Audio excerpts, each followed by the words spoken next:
الحمد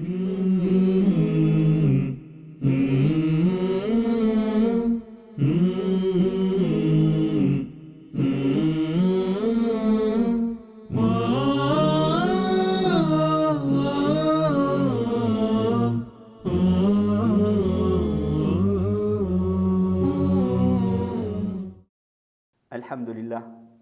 والصلاة والسلام على رسول الله. رسول الله صلى الله عليه وسلم فرمایي إن الرجل تكون له المنزلة عند الله فيما يبلغها بعمل فلا يزال يبتليه بما يكره حتى يبلغه ذلك. ورونو د دې خبرې یا د دې موضوع په سلسله کې چې مخکې مې یو څه ناڅه د هغې باره کې اورېدلو یا ویلي چې ابتلا بالمرض کله ناکله الله پاک انسان باندې داسې ابتلا راولي چې په ده باندې مرضونه راولي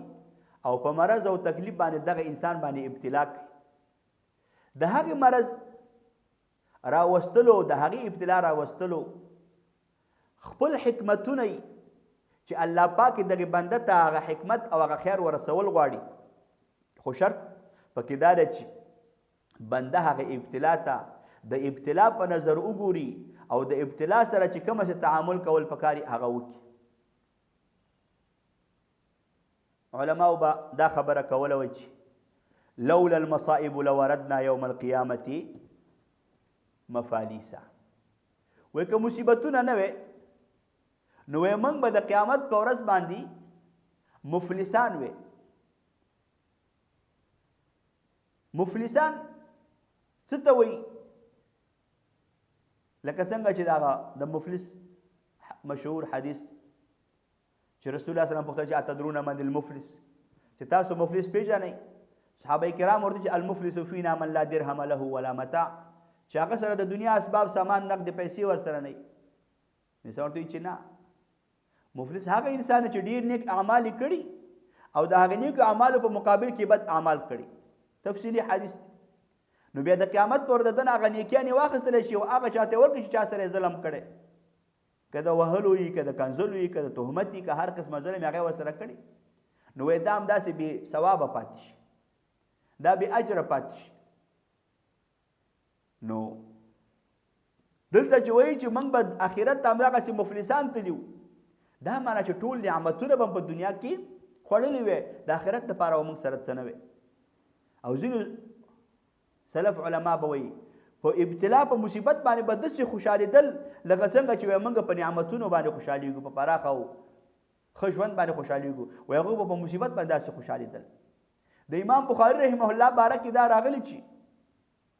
هغه یو وخت کې دا دعا وکړه چې الله زما دعا مه قبلوي. وایي شاګرد یې ورته دا څنګه ناشنا کار وکړه، خلک خو ټول عمر دې پسې ګرځي، دا خواري کوي چې زه څنګه مستجاب الدعا شم، څنګه الله پاک زما دعا قبوله کړي او تا داسې ویلې چې الله زما دعا مه قبلوي. دا خو داسې ناشنا غوندې کار ونه کړه. امام بخاري رحمه الله ورته ویلي وایي چې زه یېرېږم چې هسې نه دا ټول نعمتونه الله پاک ما ته دنیا کې راکړي، زه خو کمزوری یم، که په ما باندې تکلیف راشي چې یا الله تکلیف رانه لرې کړي، که وږی شم یا الله موړ مې کړي، هر یو ته زه وایم چې یا الله دا مصیبت یا الله دا مصیبت مې لرې کړي. نو الله به زما دعا قبلوي، ټول نعمتونه به راکړي، مصیبت به راباندې رانشي، نو بیا به زه په آخرت کې همداسې بې نعمته پاتې شم. نو وایي ځکه زه وایم چې الله زما دعا مه قبلوي، زه خو انسان یم، کمزور یم، د تکلیف زور نه لرم، زه به دعاګانې کوم بس نه به قبلېږي، تکلیف به راباندې تېرېږي، نو الله به ما ته په هغې باندې درجات اوچتوي او هغه به راته د آخرت ذخیره ګرځوي. اوس دې ته سوچ وکړو چې دغه مرض چې دی په دې باندې الله پاک د انسان مرتبه او درجه په دنیا او آخرت کې اوچتوي. ابن حبان رحمه الله په خپل صحیح کې او حاکم په خپل مستدرک کې د ابو هریره رضی الله عنه په روایت باندې یو حدیث روایت کړی دی. هغه وایي چې رسول الله صلی الله علیه وسلم فرمایلی دي چې ان الرجل تكون له المنزله عند الله. وی یو سړی دا الله سره داغه یو مرتبه، یو منزله، یو شان، یو منصب ورته الله پاک معین کړی په آخرت کې. چې دغه بنده به زه په جنت کې ورته دومره انعامات ورکوم. فما یبلغها بعمل، خو دغه انسان هغه مرتبه ته په عمل باندې نشي رسیدلی. دغه انسان هغه مرتبه ته په عمل باندې نشي رسیدلی. فلا یزال یبتلیه، نو الله پاک دغه انسان باندې همیشه ابتلا راولي. دا مصیبت راشي، دا مصیبت راشي، دا مصیبت راشي. الله ور باندې قسمه قسمه مصیبتونه ابتلاګان راولي. څه خلته ابتلاګانی؟ بما یکره، چې د دې انسان نه خوښیږي، د دې الله پاک دغه نه خوښیږي چې د بنده باندې ابتلا راولي. دغه بندم دغه ابتلا نه غواړي. خو حکمت پکې څه وي؟ حتی یبلغه ذلک، خو د دې لپاره ور باندې الله راولي دغه ناخوخه مصیبتونه ور باندې الله ذکر راولي حتی یبلغه ذلک، چې الله هغه مرتبه ته هغه مقام ته ورسي چې کوم مقام الله پاک دته برابر کړي. کومنګ دغه حدیث وګورو، سوچ پکې وکړو، نو د ابن قیم رحمه الله خبره به موږ ته را یاد شي. ابن قیم رحمه الله فرمایي وایي چې کچرته انسان دې ته سوچ وکړي چې الله پاک د خپل بنده د خیر د پاره څومره تدبیر جوړي، وای که دغه راز الله د انسانانو ته راښکاره کړي، نو وایي د انسانانو ډاډه به ډېرې خوشحاله نصیب کوچاودي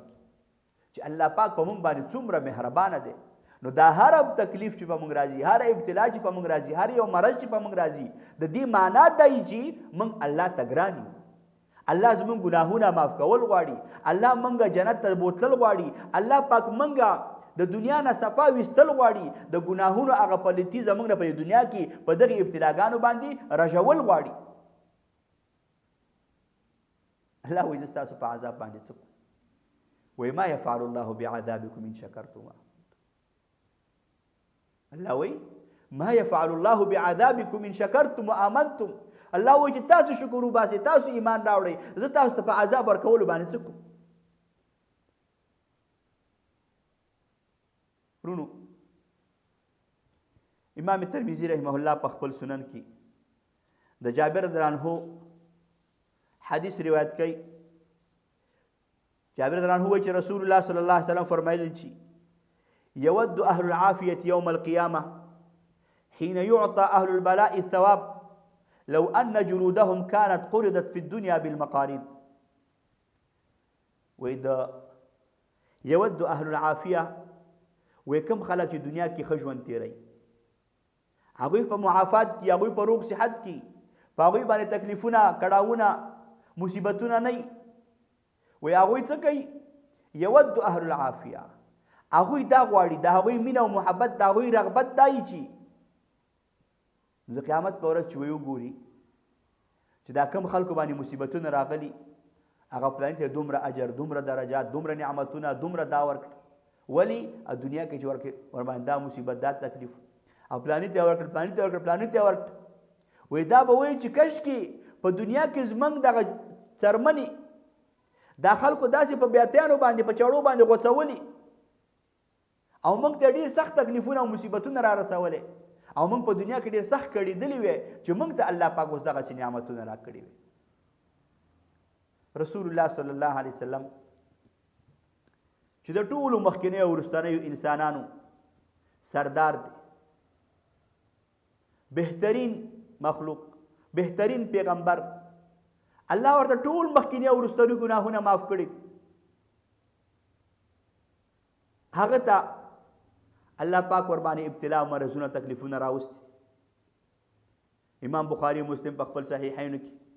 د عبد الله بن مسعود عنه حدیث روایت کوي چې ودخلت على رسول الله صلى الله عليه وسلم وهو يوعك وعكا شديدا. ورسول الله صلى الله عليه وسلم ته ورغلم، هغه په خپل ځای کې او دومره سخت تکلیف او سخت تبه ورته وا چې ما ور باندې داسې لاس کېښود، فمسسته بيدي، لاس مې ور باندې کېښودو، وای ما ورته چې یا رسول الله انك لتوعك وعكا شديدا، تا ډېر سخت تکلیف دی، ته خو ډېر سخت ګرم دی بدن دی، تکلیف درته زیات دی. هغه چې رسول الله صلی الله علیه وسلم چې اجل او ستا خبره صحیح ده چې ما ته تکلیف ډېر دی، انی اوعک کما یوعک رجلان منکم زما تب او تکلیف او کړاو چې دی د شي لکه څنګه چې تاسو دوی د دوه کسانو نو ما ورته ویل عبد الله بن مسعود وایي چې فقلت ذلك ان لك اجرين د دې معنا خدا له چې بیا وتا الله پاک د دوه کسانو اجر درکړي لکه تا ته الله پاک ډبل اجر درکړي نو رسول الله صلی الله علیه وسلم وایي چې اجل او دا معنا شول چې ابتلاء بالمرض یا دغه مرضونو تکلیفونه راتلل دا د دې معنا نه ده چې دغه انسان د الله بدی شي دغه انسان ګناهګار دی نه دا د دې معنا ده چې الله پاک دغه انسان درجاتو چتول غواړي دغه انسان ته الله پاک احسانات او انعامات زیاتول غواړي کوم د رسول الله صلی الله علیه وسلم ته مرض او تکلیفونو ته بیا سوچو هغه مرض چې په کوم مرض کې رسول الله صلی الله علیه وسلم وفات شوی دی په هغه کې پر رسول الله صلی الله علیه وسلم باندې درې واری بهوشي راغلی عائشہ رضی الله عنها فرمای هغه وایي چې ما رأيت احدا اشد عليه الوجع من رسول الله صلی الله علیه وسلم د بخاری او مسلم حدیث چې ما رأيت احدا وما هیڅوک داسې نه دي کتلی چې اشد عليه الوجع من رسول الله صلی الله علیه وسلم چې په هغه باندې ډیر سخت درد نبی علیه السلام په نبی علیه السلام چې څنګه درد څومره تکلیف ور باندې څومره کړه ور باندې وای دغه تکلیف او کړه په هیڅ چا باندې نه هوس کوم ګورو په مرض کې الله پاک مریض ته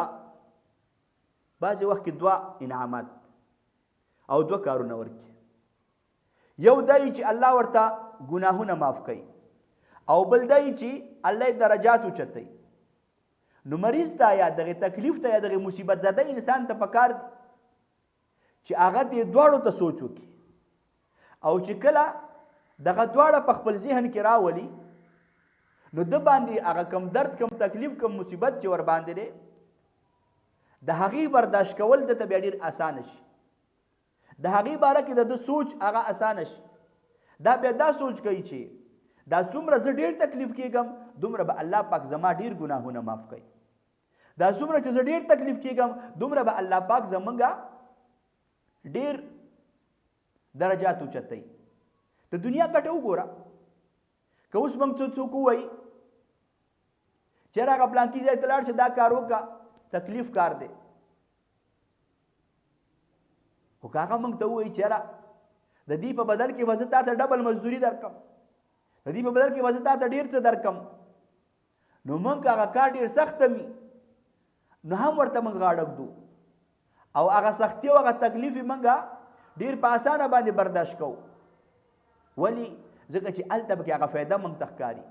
نو دلته دغه مرض برداشت کول دغه مرض په ځان باندې تیرول په دې باندې صبر کول په الله باندې توکل کول او د الله نه په دې باندې راضي کېدل دغه ټول چې موږ کوو دا دوه خبرې به ذهن کې ساتو چې په دې الله زموږ ګناهونه معاف کوي نو که څومره مرض را باندې سختېږي هغومره الله پاک زموږ په ډېر ګناهونه معاف کوي نو زموږ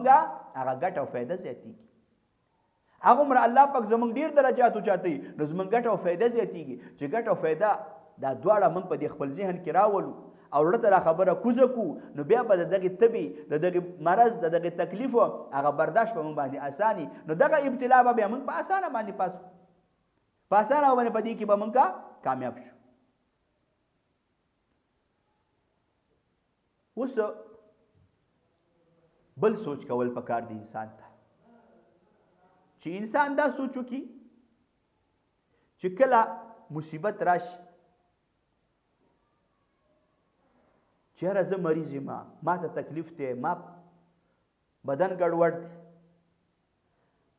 په دې باندې سوچ وکړي چې یا الله ابتلا او مصیبتونه خو ستا د خوا نه راځي خو ښه خبره دا ده او ستا را سره انعام او احسان دا دی چې دا ابتلا زما په دین کې نه ده ځکه چې هر مصیبت په دین کې راشي نو هغه خو انسان د ګناهونو د نافرمانیانو سره مخ کوي هم داسې ورو ورو د کفر او شرک ته رسېږي او چې آخري مسیر جهنم ته تلل او د جنت ته محرومېدل یو به دا سوچ کوي ښه دی چې دا مصیبت زما په دې بدن کې دی خو چې زما په دین کې نه دی او دویم به دا سوچ کوي چې دا زه چې په څومره مصیبت او څومره کړاو کې اخته یم، نور خلق زمانہ په غټو غټو کړاوونو مصیبتونو کې اخته دي. ابن قیم رحمه الله به ویلي چې انسان ته پکار دي چې هغه هفته کې یو ځل کنه میاشت کې یو ځل هغه لاړ چې د هسپتالونو ته وګوري چې دا مریضان په څومره بد حالت کې دي، څومره تکلیف او کړاو کې دي، نو وایي دې سره به تا ته هغه خپل مصیبتونه او کړاوونه ته ښکاره شي. نو که انسان هر وخت کې څومره تکلیف کې او هغه خپل شاوخوا خلک وګوري، په هسپتالونو کې وګوري چې نورو خلکو باندې څومره تکلیف دی، نور خلک په څومره مرضونو اخته دي، نور خلک په څومره د ژوند هغه سخت مرحلې سخت شپې ورځې سبا کوي، انسان په دې پوهېږي چې زه د ډېرو خلکو نه ښه یم، د ډېرو خلکو نه زما نعمتونه ډېر زیات دي، د ډېرو خلکو نه زما مرض او تکلیف ډېر زیات کم دی. نو په دې سره هغه ابتلا په موږ باندې اسانه کېږي. شریح رحمه الله به ویلی چې وما اصابتني مصیبت الا حمدت الله عليها ل40. وای ما ته هیڅ وخت یو مصیبت نه رسیدلې، وای مگر پاکي مصیبت باندې ما د څلورو وجونه د الله پاک حمد ادا کړی دی. ما ویل چې الحمدلله چې دا مصیبت ما ته راغلی دی د څلورو وجونه ما دا حمد ادا کړی دی. اول وای د دې وجنه چې ان الله رزقني الصبر عليها، چې الله ما ته صبر توفیق راکړه چې زه په دې مصیبت باندې صبر وکم، نو یو په دې د الله نه خوشاله یم او په دې د الله حمد ادا کوم. او دویم چې ان الله رزقني الاسترجاع عندها، چې دغه مصیبت په وخت کې الله پاک ما ته ده انا لله وانا الیه راجعون د ویلو توفیق را تراک. او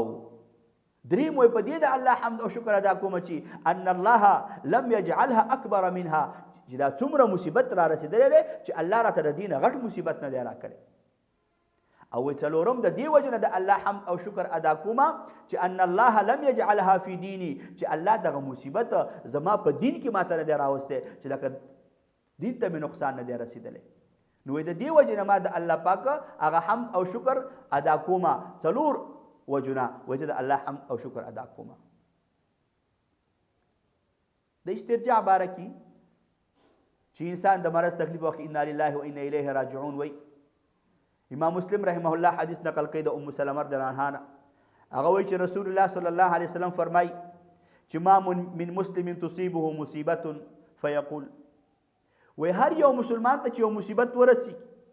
او هغه دغه مصیبت په وخت کې هغه څه وایي چې کوم ورته الله خودلې دي، دسی وایي چې انا لله وانا الیه راجعون،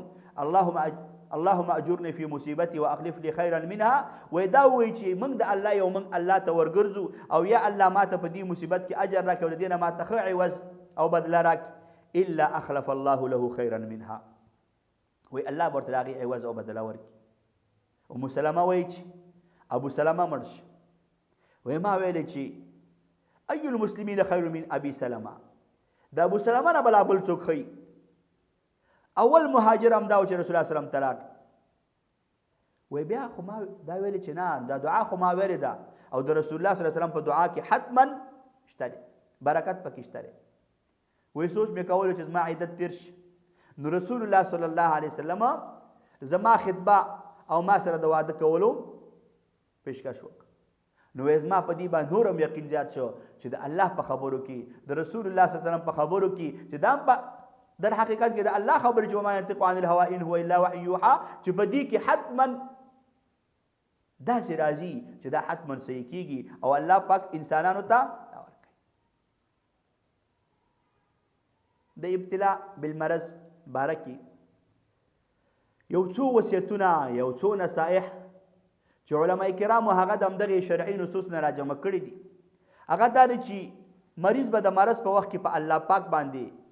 خو ګمان کوي چې الله ما ښه کوي او الله پاک ان شاء الله ما ته د اجر او عوض راکوي، چې د حسن ظن خپل فواید او خپل تفصیل.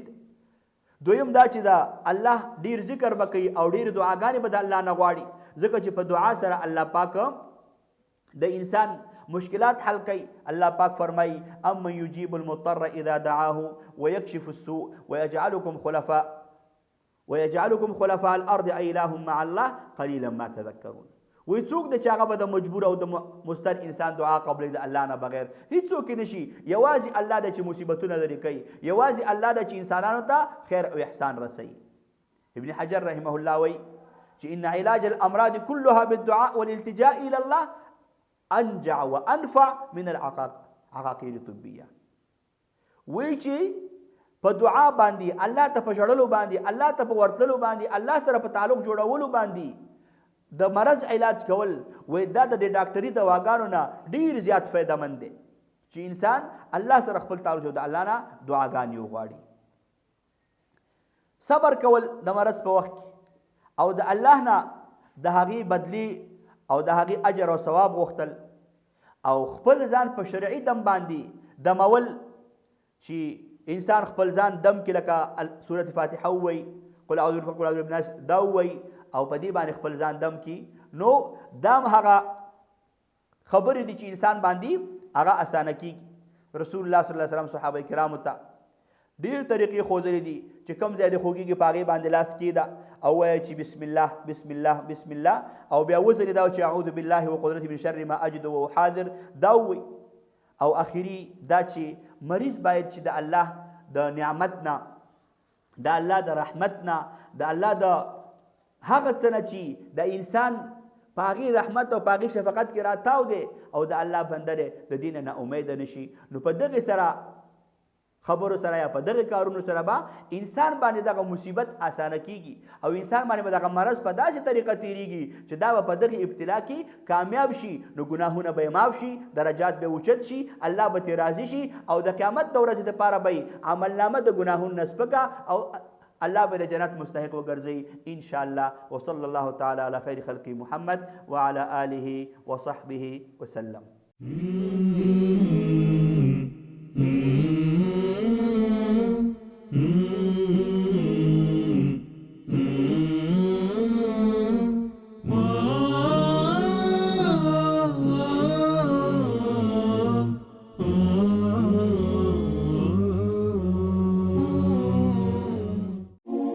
د پیغام پښتو ټي وي ځانګړي او مستند معلوماتو باندې مبني بشمیره تعلیمي او دینی ویډیوز لپاره زموږ پاڼه سبسکرایب کړئ